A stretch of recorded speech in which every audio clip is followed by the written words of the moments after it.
Secretary of Defense Ash Carter announcing that defense ministers from France and 5 other nations have a new plan to drive out ISIS from key Iraqi and Syrian cities. How?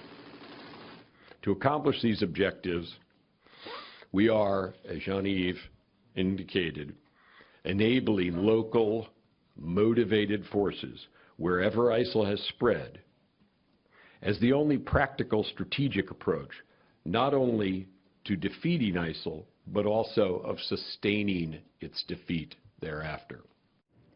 Next month, the 26-nation U.S.-led coalition will meet in Brussels. And this news coming as we are seeing more of ISIS depravity. This used to be the oldest Christian monastery in Iraq, but look at it now.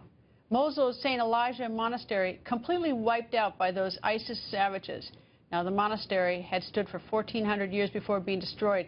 ISIS has destroyed more than 100 religious and historic sites in Syria and in Iraq.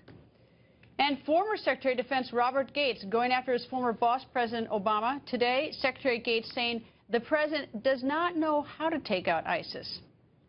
I think that the president has all along underestimated ISIS, has underestimated the degree of fear that they have been able to provoke among a lot of Americans.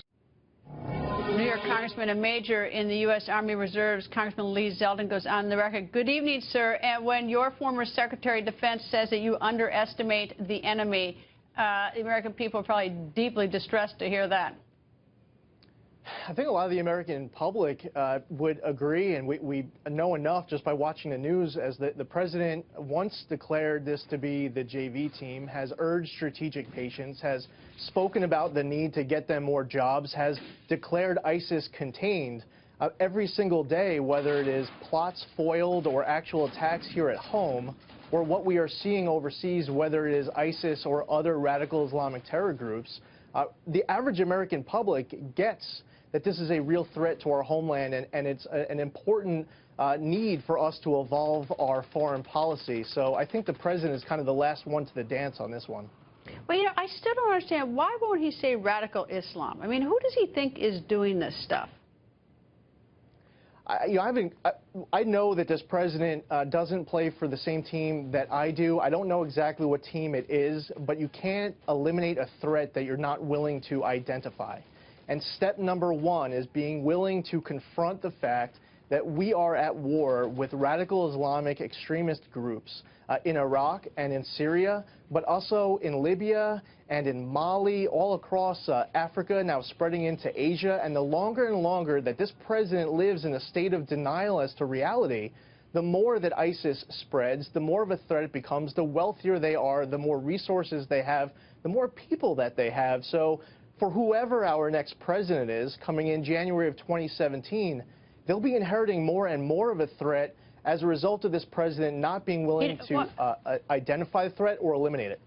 Well, you say that we're at war with them. I mean, they say they are at war with us. I mean, is there any doubt that ISIS is at war with us, that ISIS wants to destroy us, that ISIS want to hurt every single civilian that it possibly can that gets in its way, that doesn't agree, every single Christian, Yazidi, anything. I mean, anybody who gets in their way. I mean, is there any doubt they are at war with us and with modern civilization? It's all different religions. It's all different kind of countries. I mean, they will blow up a Russian bomber, an airliner. They will threaten not just Middle Eastern regions, but Paris, the United States. It's unbelievable. You're right. They blow up a tourist on a Russian plane. I mean, it's endless. But anyway, maybe President Obama will listen to his former secretary tonight. But who knows? Anyway, Congressman, thank you for joining us, sir. Thank you, Greta.